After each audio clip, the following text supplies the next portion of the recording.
SINDOC, Sindicato de Docentes de la Universidad Austral de Chile, presenta Voces Académicas. Las palabras y los pensamientos que animan la docencia de la UACH llegan a Radio Universidad Austral de Chile en Voces Académicas. Acompáñenos.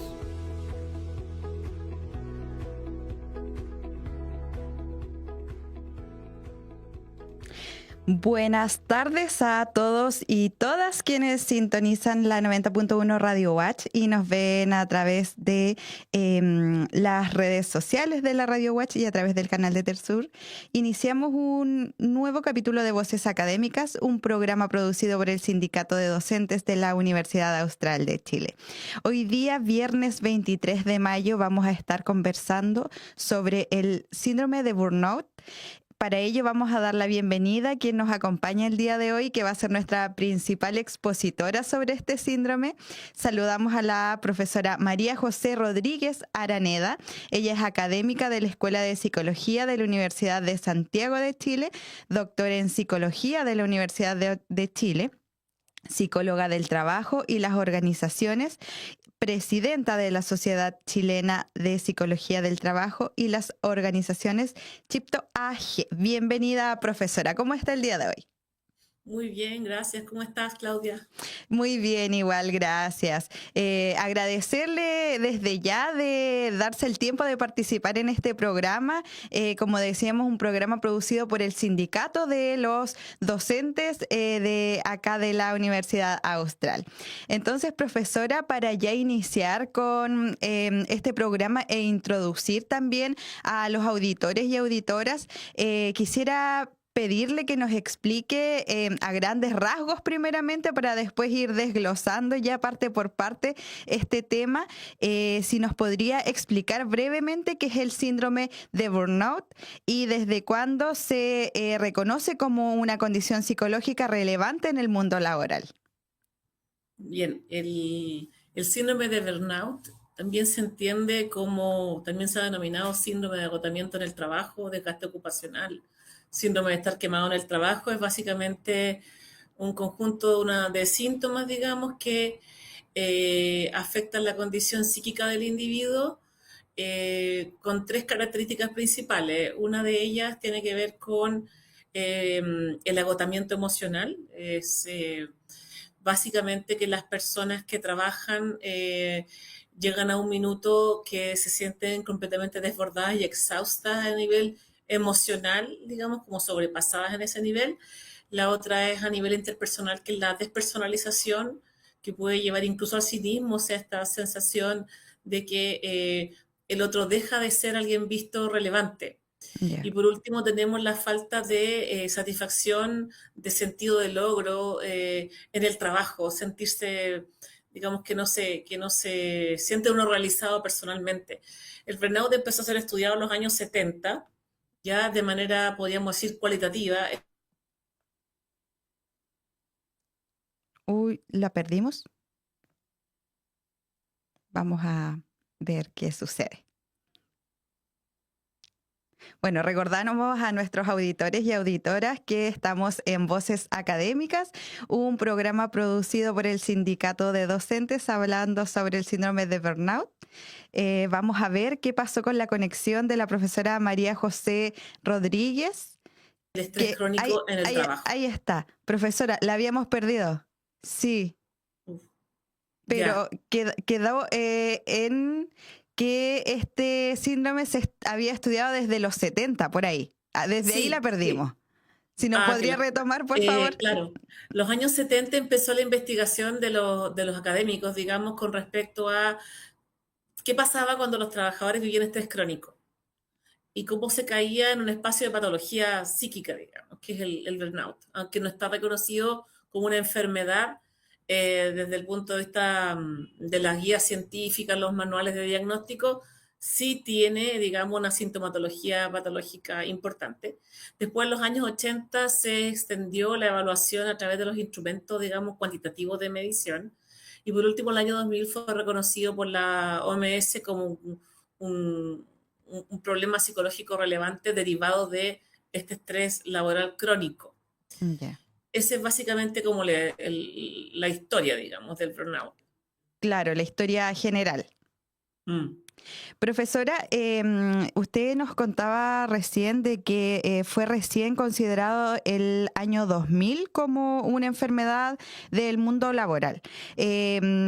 ¿Podría contarnos en qué se diferencia el burnout? ¿Cómo es que se pronuncia? Porque yo lo pronunciaba mal. Burnout, Burnout. claro, Ya. quemarse, sí. ¿En qué se diferencia el burnout a otros estados de estrés y agotamientos comunes que sienten las personas en el trabajo?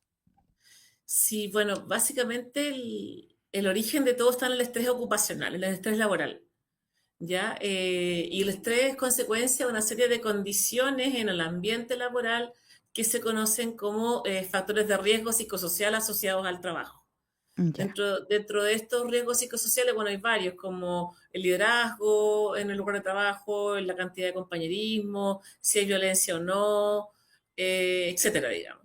Y cuando estos elementos no están funcionando bien, se produce estrés. Y cuando el estrés se cronifica, el estrés laboral se cronifica, se producen distintas consecuencias negativas, como baja en el desempeño, ausentismo laboral, licencias médicas, y una de las consecuencias del burnout, que ya es un estado, podríamos decir, patológico, digamos, es una enfermedad, aunque no está reconocida como tal en los manuales diagnósticos, ¿ya? Eh, y por lo mismo requiere tratamiento. Ahora, ¿en qué se diferencia del estrés? El estrés, podríamos decir que es un antecesor y uno puede sentir estrés por múltiples causas, familiares, personales, existenciales. Hay muchas razones por las cuales una persona puede sentir estrés. Claro. Profesora, ¿cuáles son los principales síntomas que presentan las personas que tienen burnout? En términos de síntomas, hay síntomas físicos que son principalmente el agotamiento. Un gran agotamiento, incluso físico, emocional, embotamiento emocional, a diferencia, por ejemplo, del estrés, donde uno está muy activado y muy tenso. En el burnout uno está embotado, agotado, con baja energía, porque ya es consecuencia del desgaste. Entonces, otra característica es el desgaste. Ya. En términos emocionales, hay problemas, digamos, en cómo se ve y se trata al otro. Principalmente ese otro que es, podríamos decir, el receptor del servicio que yo estoy brindando, la persona con la que trabajo. El burnout, el campo en el que ha sido mayormente estudiado, es en las profesiones de servicio, en las profesiones de cuidado. Por eso es tan relevante la investigación en salud y educación. Ya. Pero eso también deja vacíos en otros campos de servicio, digamos, de cuidado, pero de otra manera, digamos, que están expuestos a su vez a violencias, por ejemplo, otro tipo de cosas. Hay nuevos trabajos asociados a, por ejemplo, no sé, revisar contenido en las redes sociales para detectar si hay contenido inapropiado. Es un trabajo tremendamente sujeto a condiciones que te afectan tu salud psíquica. Entonces, bueno, hay un campo nuevo ahí para explorar con respecto al burnout. Profesora, usted ya nos adelantaba que, por ejemplo, en el área de la salud y la educación hay más estudios sobre el burnout. ¿Nos podría decir dentro de qué áreas o profesiones son más propensos a desarrollar este síndrome y por qué? Sí, principalmente en el área de servicios clínicos, es muy fuerte. Esto se vio muy afectado por la pandemia. Médicos, enfermeras, personal de salud en general, sobre todo de urgencias, donde hay pocos recursos, donde la sobrecarga es muy alta y se está expuesto a una alta exigencia emocional de parte de el otro, la otra persona. ¿Ya? Entonces, todo ese pool, digamos, de profesiones que deben responder a la emergencia cuando hay un riesgo en la vida del otro y por lo tanto ese otro experimenta temor, ansiedad, angustia, son muy desgastantes. Y en el ámbito de la educación, bueno, todo lo que tiene que ver con enfrentar, ¿no es cierto?, un aula, las distintas exigencias que hace, digamos, el alumnado, sumado a las presiones de desempeño, de rendimiento que tiene el cuerpo docente, por ejemplo.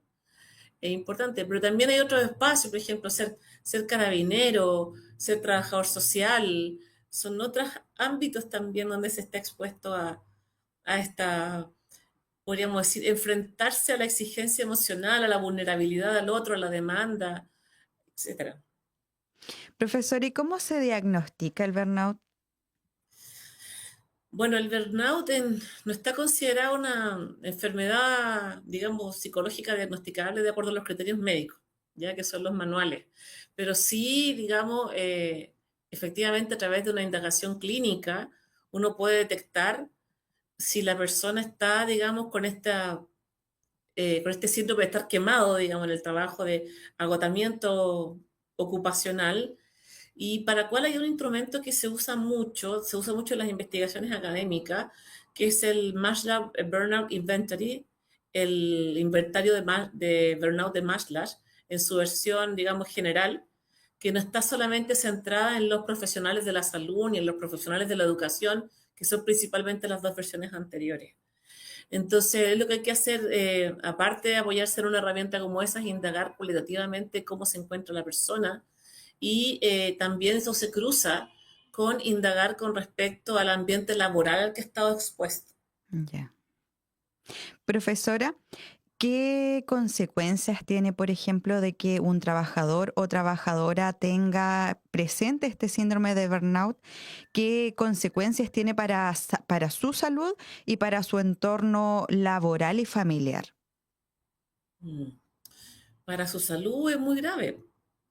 Es complejo porque cuando uno ya está con burnout, ya está, podríamos decir, clínicamente comprometido. Ya hay temas fisiológicos, por ejemplo, se altera el tema del sueño, a pesar de que se está cansado, no se duerme bien. Hay temas, todo lo psicosomático, digamos, está comprometido. Se altera la forma de trabajar, tu relación interpersonal con el otro. El servicio que tú brindas es más despersonalizado. Te distancias emocionalmente del trabajo. Podemos pensar que se produce una suerte de mecanismo de defensa que hace que tú te distancies emocionalmente del trabajo y por lo tanto tu desempeño disminuya, sobre todo en lo que es tu relación con aquel a quien le estás ofreciendo un servicio. En términos familiares, bueno, afecta, se produce lo que se llama interferencia trabajo-familia, esto típico, ¿no? Como de llevarse el problema para la casa. La persona es una misma, digamos, una sola, y llega agotada a su casa, Claro. eh, emocionalmente agotada. Entonces, afecta no solamente el desempeño y tu salud, te puede dar depresión, te puede dar angustia, crisis de pánico, muchas cosas. ¿Ya? Pero además afecta tu vida familiar y personal porque hay otras cosas que quizás tú quieres hacer, que ya no tienes ganas de hacer, porque estás agotado. Entonces, áreas de la vida distintas empiezan a verse comprometidas. Claro, la persona no puede diferenciar estando agotado mentalmente entre lo del trabajo y la vida familiar. Profesora, le quería consultar si nos podría contar cuáles son las enfermedades mentales que tienen un origen laboral. Bueno, básicamente todas aquellas derivadas del estrés ocupacional laboral, como por ejemplo, o sea, las enfermedades mentales, digamos, no son puras. Ya es difícil, por eso el burnout es tan importante, porque es exclusivamente de origen laboral. Esa es la tipificación que tiene. ¿Ya? Pero, por ejemplo, la depresión también te puede venir, digamos, porque estás viviendo condiciones laborales complejas, como por ejemplo una situación de acoso. ¿Ya? Ese es un tema súper importante que uno de los factores que está originando burnout, que ya se ha visto, es el acoso laboral. Entonces, si bien Claro. se piensa que hay una dificultad de la persona para hacer frente a las condiciones laborales, lo que me gustaría dejar más en claro es que el origen es laboral. O sea, algo está pasando en la forma en la que está diseñado el trabajo, está el ambiente laboral, están los liderazgos, están las cargas y otros factores de riesgo psicosociales que afectan negativamente a un trabajador que con sus propios recursos psicológicos, personales, sus competencias, no logra enfrentar esta situación de manera, digamos, que no comprometa su salud. Si tenemos otros cuadros clínicos que también se pueden producir y que inevitablemente se asocian al trabajo, como los trastornos de adaptación, los trastornos ansiosos y los trastornos del ánimo, que suelen tener no están separados de lo laboral, ¿ya? Y muchos tienen su origen también en elementos laborales. Entiendo, profesora.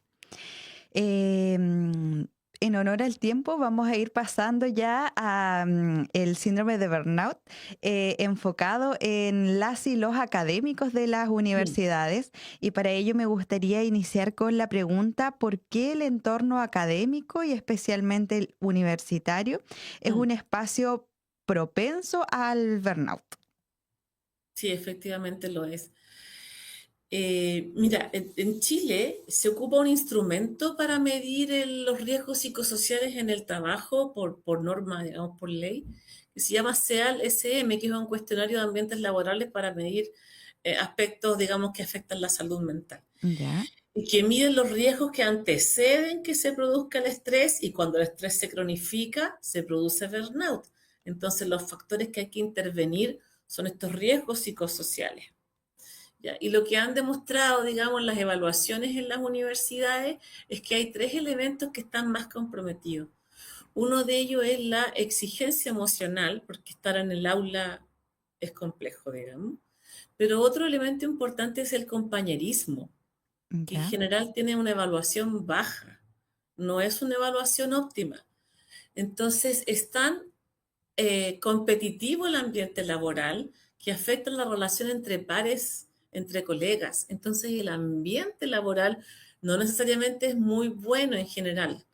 Ya yo me atrevería a decir que está bien comprometido. Y otro elemento también es el acoso laboral.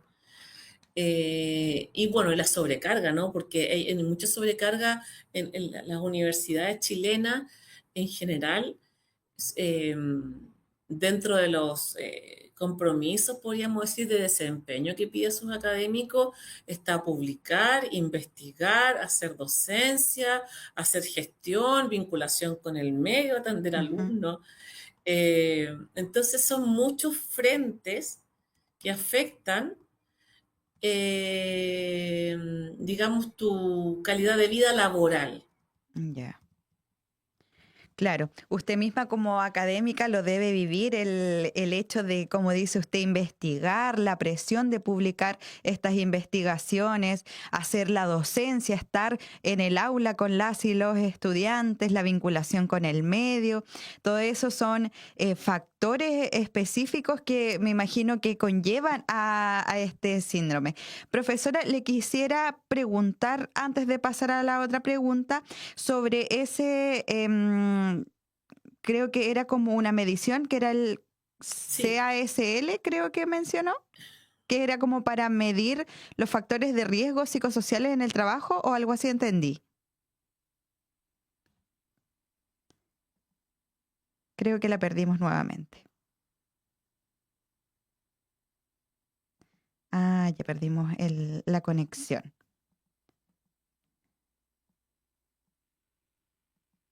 Ya, vamos a ir a una tanda comerciales y retomamos en unos minutos Voces Académicas.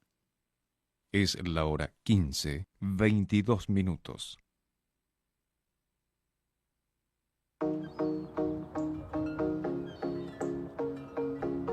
Estás escuchando Radio Universidad Austral de Chile.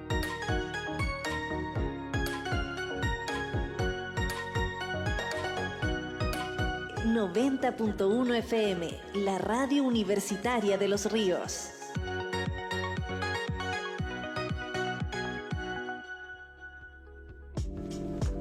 Estamos escuchando la Comisión por la Paz. Voces Académicas, un programa del Sindicato de Docentes de la Universidad Austral de Chile.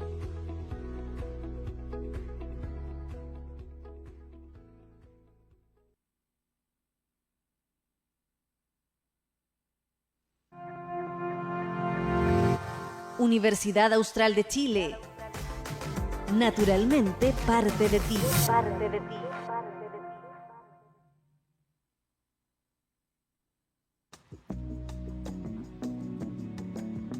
Por más de 20 años, la extraordinaria poeta y ensayista Wisława Szymborska, Premio Nobel de Literatura, fue parte de la sección Correo Literario en la revista Vida Literaria de Polonia.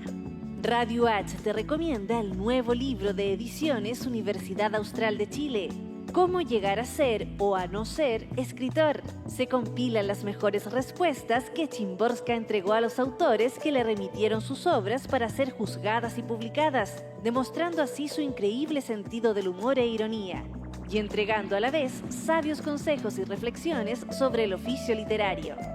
La obra adscrita a la colección austral universitaria ya se encuentra disponible en la librería Trilce de Ediciones UH, en su catálogo virtual www.edicionesuh.cl y en tu librería favorita a lo largo del país.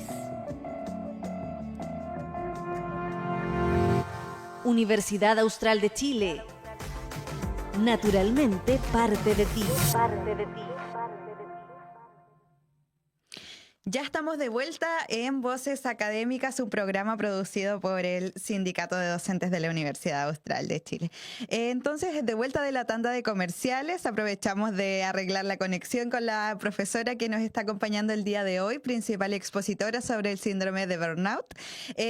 Profesora, retomemos la conversación en donde estábamos, que le estaba preguntando sobre el CASL, creo que era que me había comentado, creo que era algo sobre los factores de riesgo. Sí, ¿se escucha bien ahora? Sí, se escucha bien. Ya. Es el CEAL-SM. SM. Sí, CEAL-SM, el cuestionario de evaluación de ambiente laboral, salud mental, que es el instrumento que se ocupa en Chile para medir los riesgos psicosociales en el trabajo. Eso se debe hacer por norma, por ley, digamos, la ley de salud, de seguridad y enfermedades profesionales en el país, bajo, digamos, la vigilancia de la Superintendencia de Seguridad Social. De acuerdo a las últimas normativas, esto se mide, ¿ya? Y se debe hacer desde hace muy poco tiempo, con el decreto 44, una gestión preventiva de los riesgos psicosociales en todos los lugares de trabajo, que eso incluye a las universidades. Y con eso también se deben hacer todos los procedimientos indicados para cumplir con la ley de acoso laboral, ya que es importante porque desde ahí se puede prevenir lo que tiene que ver con el estrés en el trabajo derivado de condiciones y ambientes laborales disfuncionales. Ya. Profesora, muchas gracias por explicarnos eso. Ahora entendí que, claro, era el CEAL-SM, que son los Sí. factores de riesgo psicosocial en el trabajo. Aquí lo encontré. Profesora, me gustaría preguntarle cómo puede afectar este síndrome de burnout a la calidad de la enseñanza que entregan las y los académicos, a su vinculación con los estudiantes y a la vida universitaria en general. Bastante, porque lo que genera es un distanciamiento con el otro, es un distanciamiento emocional y también, digamos, finalmente la interacción. Y la labor formativa es de interacción, es una labor de compromiso. Entonces, las tareas, las labores como la docente que implican un harto compromiso personal, también son las más, podríamos decir, expuestas a estas exigencias emocionales que pueden derivar en un agotamiento. Ahora, yo creo que afecta mucho en también cómo los estudiantes perciben la docencia, qué tanto se involucran, qué tanto generan este vínculo estudiante-docente, que aunque no sea un vínculo tan directo, igual hay elementos importantes en ver, digamos, como cosas como virtudes como el amor al conocimiento, comprensión de lo que se está aprendiendo, etcétera, digamos. Cuando tú tienes un profesor que está muy agotado, muy agobiado, obviamente que no sostienes esa misma relación. Y ya de por sí la brecha generacional y todo eso afecta, entonces es complejo. Claro, es complejo motivarse cuando uno ve que quien está enseñando no está motivado o quizás como muy en el presente. Profesora, me gustaría preguntarle qué rol deberían asumir en este caso las universidades chilenas frente a este problema. Yo creo que las universidades chilenas están poniéndose al día con elementos asociados a la prevención, principalmente derivados de lo que son, digamos, las movilizaciones asociadas a la igualdad de género. Creo Ya. que de ahí parte algo importante, porque el burnout no afecta igual en prevalencia a hombres y a mujeres, por ejemplo. A propósito del tema del acoso, que fue algo que se destapó, ¿no es cierto?, en el mundo de las universidades.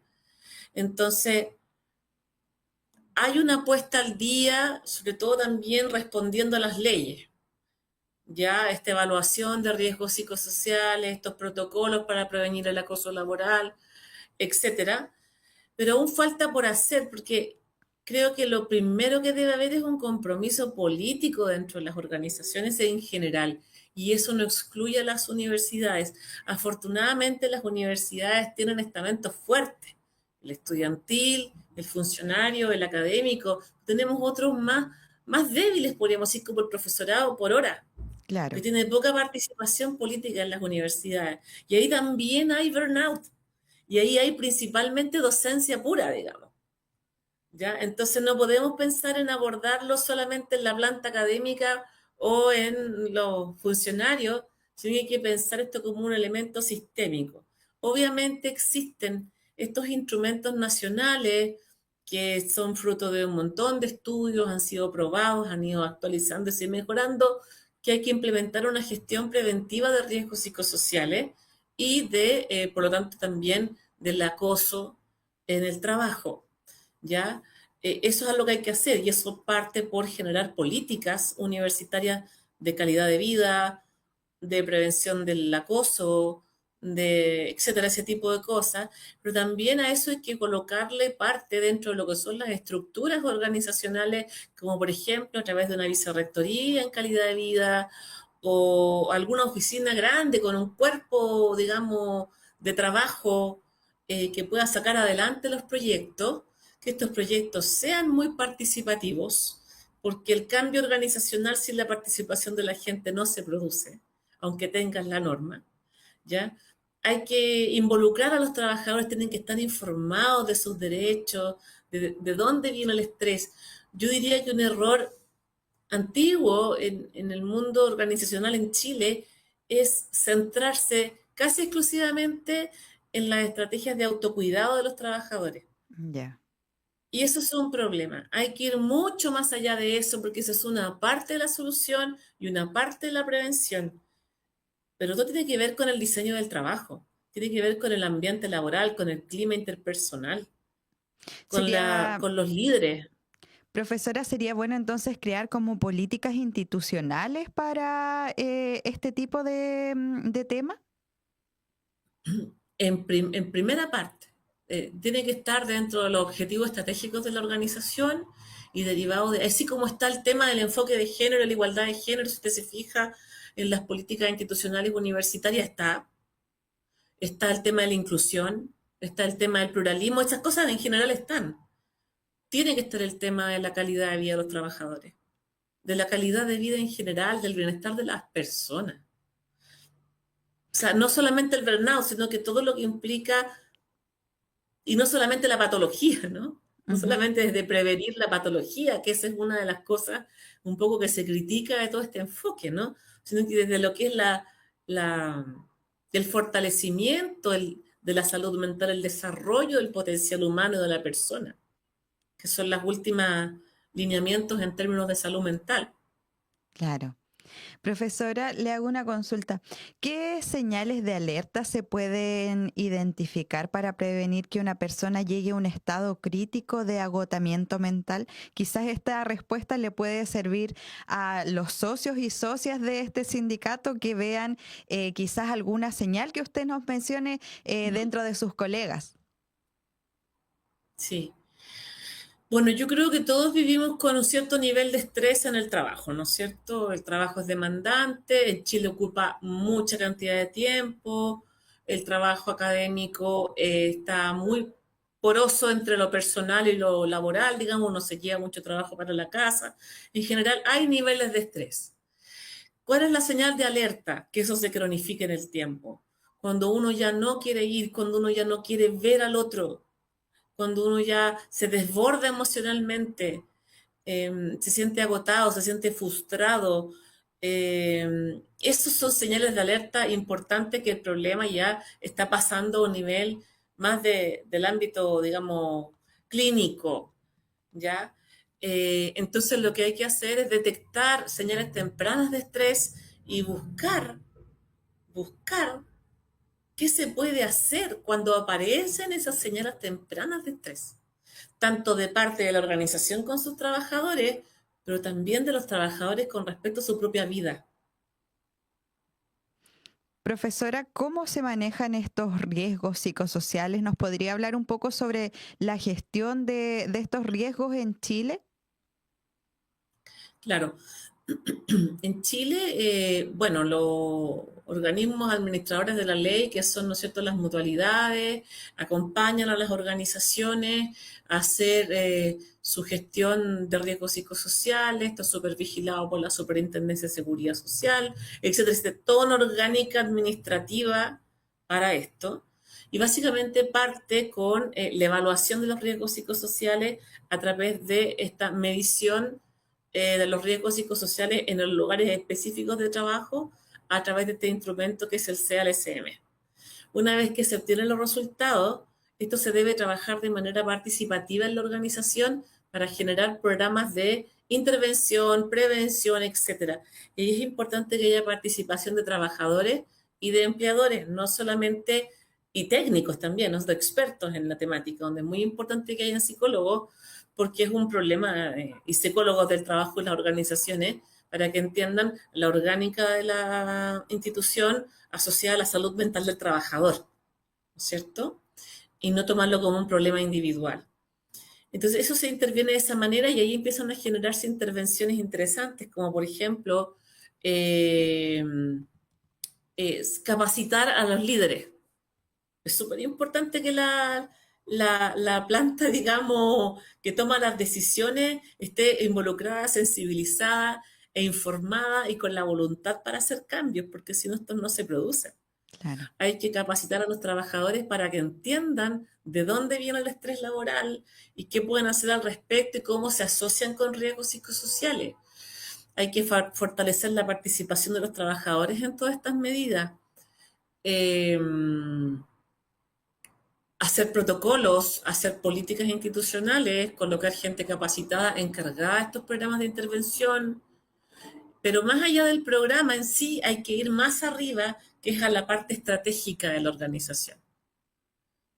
Lo Esto que, después se vuelve a medir cada cierto tiempo porque finalmente este instrumento es una herramienta de gestión. Es como cuando se hacen los estudios de clima, aunque esto no mide clima, ¿ya?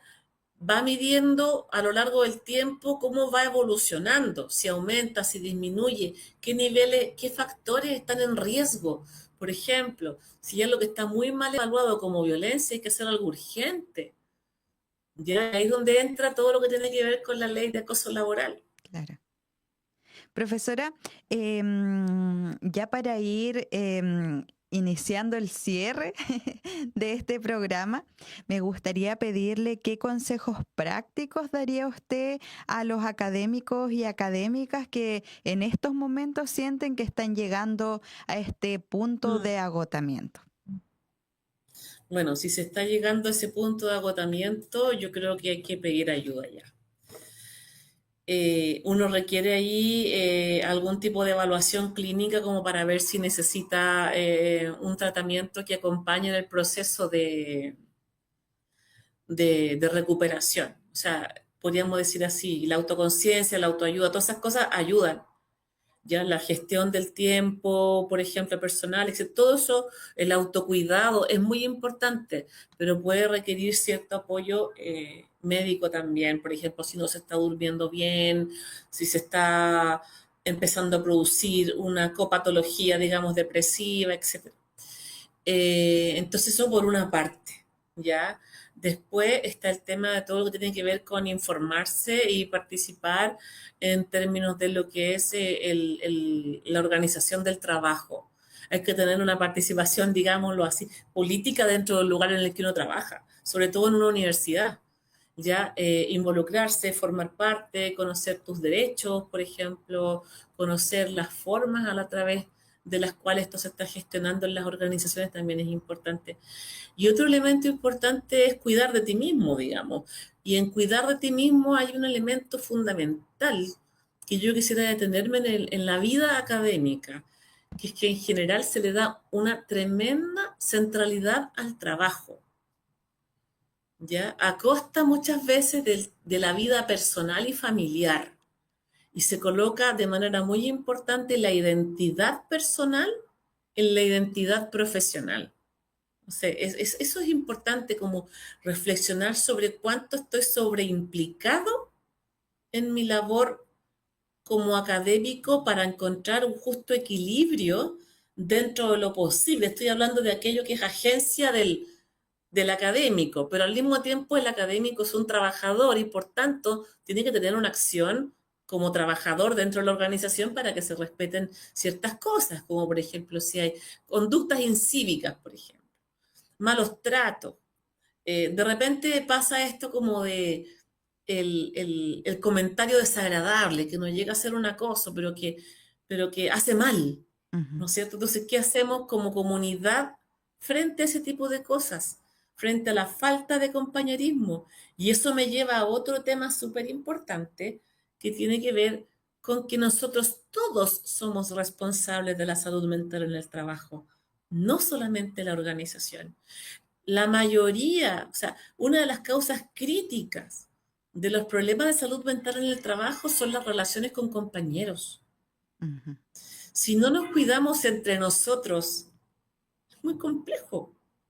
No podemos esperar que solamente el jefe o la organización se haga cargo. Tenemos que nosotros hacernos cargo para generar un ambiente positivo, saludable entre los equipos. Muchas gracias, profesora. Entonces, ella nos indicaba varias formas de cuidar o quizás de prevenir a que se llegue a este tipo de agotamiento mental. Me gustaría hacerle ya la última pregunta, quizás un mensaje a las autoridades a responder en torno a este síndrome de burnout que últimamente está saliendo bastante, por lo menos en los medios, me imagino porque ha habido un aumento en el diagnóstico de esta enfermedad laboral en los trabajadores y trabajadoras de Chile. Entonces, pedirle quizás un mensaje para las autoridades de las universidades en Chile. Sí, fíjate Claudia que allí tocaste un tema interesante que tiene que ver con que justamente como no hay diagnóstico, queda en un terreno gris. Ese es un problema importante. Entonces, eh, llevándolo a lo de las autoridades, involucrarte en comprender cómo la forma en la que el trabajo está afectando la salud mental de las personas, entendiendo un contexto donde en el mundo acelerado en el que vivimos, las universidades chilenas están compitiendo a nivel internacional, pero no tenemos los mismos recursos que a nivel internacional. Sí. Entonces hay una presión muy grande con pocos recursos. Y eso genera que, ¿de dónde sale esa energía faltante para suplir esos recursos? Del individuo. Por lo tanto, hay que reflexionar con respecto a qué estamos haciendo al interior de las universidades en términos de cuidado. Yo invito a la autoridad a pensar desde la lógica del cuidado, de cómo nos cuidamos como organización, cómo nos cuidamos como sociedad, porque estamos en una sociedad obsesionada con el rendimiento y que en el espacio académico eso está ya tan internalizado que las personas se sobreexigen a sí mismas. Aparte de que hay mucha presión, pero hay un discurso con respecto a la productividad, al ranking, a todo eso, que no ayuda, que no apunta hacia el cuidado. Entonces el mensaje que yo mandaría es, por una parte, tanto a las autoridades con respecto al tema del cuidado, el cuidado de la persona, ¿dónde está la persona? Digamos, en estas universidades con estas grandes proyecciones internacionales, pero que a su vez tenemos contextos locales en un mundo que está súper acelerado y competitivo internacionalmente. Todo está muy rápido, todo tiene que ser instantáneo, ya, etcétera. Y por otra parte, llamar a los mismos trabajadores a construir cuidado colectivo, porque se pone mucho énfasis en el cuidado, el autocuidado personal y cómo la organización previene, ¿no es cierto? Ujú. O sea que tenemos que salir un poco, mirarlo un poco más grande, cómo yo me cuido, cómo nos cuidamos y cómo la organización cuida de las personas que componen su comunidad, que no son solamente los trabajadores y no son solamente los académicos. Así es. Los estudiantes, los funcionarios y también, bueno, los estudiantes, los funcionarios, los académicos y quizás también la relación entre esos tres estamentos, todo este cuidado colectivo que usted menciona. Profesora, me gustaría darle el espacio para las últimas palabras ya para ir cerrando esta edición de Voces Académicas. Bueno, agradecerles por la invitación. Me pone muy contenta poder colaborar en un espacio, digamos, de activismo como este, ¿ya? Con la colaboración de la universidad, desde la universidad, entonces eso lo encuentro muy valioso. Y tener la oportunidad de poder transmitir algún tipo de mensaje asociado a cómo construimos, digamos, entornos saludables, que esto es importante, ¿eh? Los entornos saludables requieren ser pacíficos, donde haya buen trato, y eso lo construimos entre todos. Donde hay relaciones conflictivas con tratos complejos, es muy difícil encontrar bienestar, ¿ya? Y aunque las personas sean resilientes, requerimos todos hacernos responsables de ese bienestar colectivo. Entonces, reitero mi agradecimiento a la invitación y bueno, espero que haya sido de provecho la conversación. Muchas gracias, profesora. Entonces despedimos a la profesora María José Rodríguez Araneda, académica de la USACH, especialista en el síndrome de burnout, y agradecemos también a los auditores y auditoras. Las y los invitamos a seguirnos en redes sociales como SINDOC-UACH y nos vemos el próximo viernes en una próxima edición de Voces Académicas, un programa producido por el Sindicato de Docentes de la Universidad Austral de Chile. Muchas gracias, profesora. Nos estamos viendo. Chao, chao. Muchas gracias por su atención. Voces Académicas, un programa del Sindicato de Docentes de la Universidad Austral de Chile.